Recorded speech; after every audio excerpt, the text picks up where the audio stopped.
부피분의 질량, B의 부피분의 질량, C의 부피분의 질량에서 구하는 사람도 있지만 또 다르게 생각하면요. 부피분의 질량은 결국에는 얘의 각각이 뭐예요? 기울기죠. 즉 기울기가 곧 밀도값이 된다는 거. 밀도입니다. 밀도에서 요 밀이 말하는 게 뭐냐면 빽빽하다 이런 뜻이에요. 같은 공간을 차지하고 있어도 요 빽빽한 정도가 다르다. 왜? 얘를 이루고 있는 입자 자체가 다르잖아요. 자, A라는 물질이 있고 B라는 물질이 있다. 그랬을 때 이 A와 B를 이루고 있는 물질의 부피는 같아도 A의 부피와 이 B의 부피는 같다 하더라도 얘를 이루고 있는 입자 자체가 다르기 때문에 질량은 서로 다르죠. A의 여기 차지하고 있는 전체 질량과 여기를 차지하고 있는 전체 질량은 다를 거 아니에요. 얘는 같지 않잖아. 그래서 이 부피에 해당하는 질량값, 부피에 해당하는 질량값의 새로운 단위를 만들었는데 그게 바로 밀도다. 그래서 우리가 밀도라고 하는 것은 뭐분의 뭐로 구하냐면 부피분의 질량으로 구한다. 그래서 요 부피가 다를 수는 있고 질량이 다를 수는 있지만 이 같은 물질이라면 그 부피에 해당하는 질량은 항상 같다. 그래서 이 밀도도 물질의 뭐가 된다? 바로 고유의 특성이 된다는 거 알고 있으시면 되겠고요. 밀도의 단위는 이 질량의 단위를 그램으로 썼으면은 그램, 킬로그램을 썼으면 킬로그램, 부피의 단위를 뭐 세제곱 센티미터, 세제곱 미터 또는 밀리리터, 리터 다 부피의 단위잖아요. 따라서 밀도의 단위는 그램 퍼 세제곱 센티미터, 뭐 그램 퍼 세제곱 미터, 이거 퍼 이거 퍼 이거 이게 되면은 다 우리 밀도의 단위라고 할 수 있게 되는 거죠. 자, 그다음 우리가 밀도에서 알아야 될 거 특징은 뭐냐면 밀도가 큰 물질 얘가 액체가 A고 얘가 B고 여기 액체가 C고 얘가 D고 얘가 E다 했을 때 밀도가 큰 물질일수록 아래쪽에 가라앉는다. 그래서 밀도의 크기를 비교해라. 그러면 A, B, C, D, E 이 순서로 된다는 거. 밀도가 크면 가라앉고 밀도가 작으면 위로 뜬다는 거. 그거 기억을 해주시면 되겠고요. 그 다음에 이 밀도라는 걸 이야기했을 때 밀도는 다시 한번 이야기하지만 부피분의 질량이잖아요. 그러면 부피가 변하면 밀도도 변한다는 거잖아요. 근데 우리가 고체하고 액체는 좀 그렇지 않은데 기체 같은 경우는 이렇게 온도에 따라서 부피가 더 변할 수 있잖아요. 부피가 쉽게 변하잖아. 기체 같은 경우는. 기체 같은 경우는 뭐에 의해서 어떤 온도나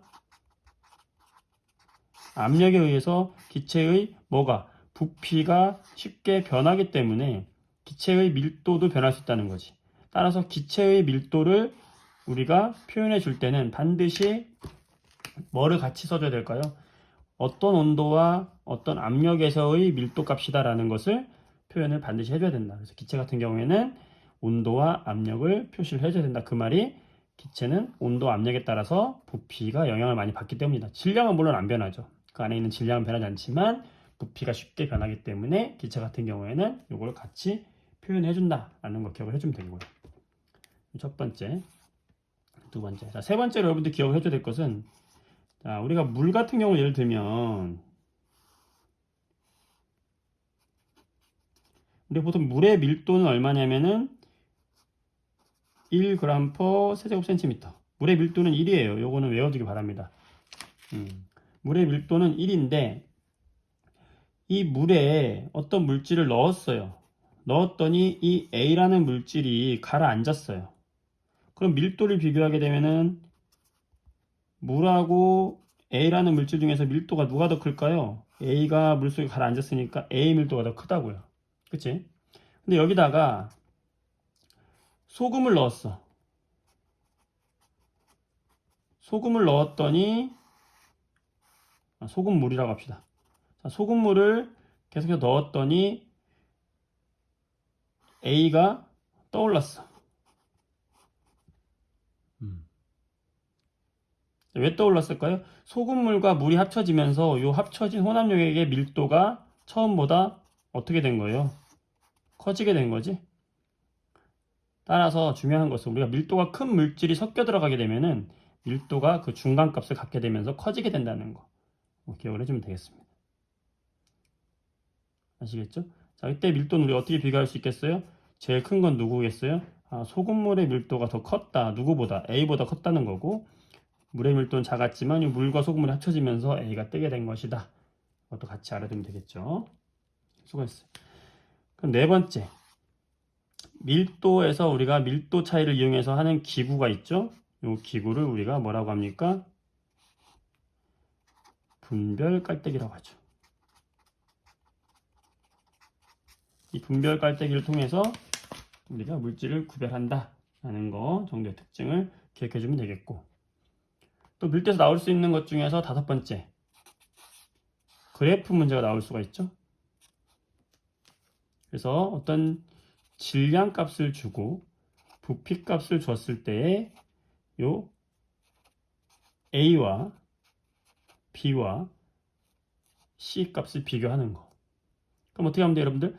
부피분의 A의 부피분의 질량, B의 부피분의 질량, C의 부피분의 질량에서 구하는 사람도 있지만 또 다르게 생각하면요.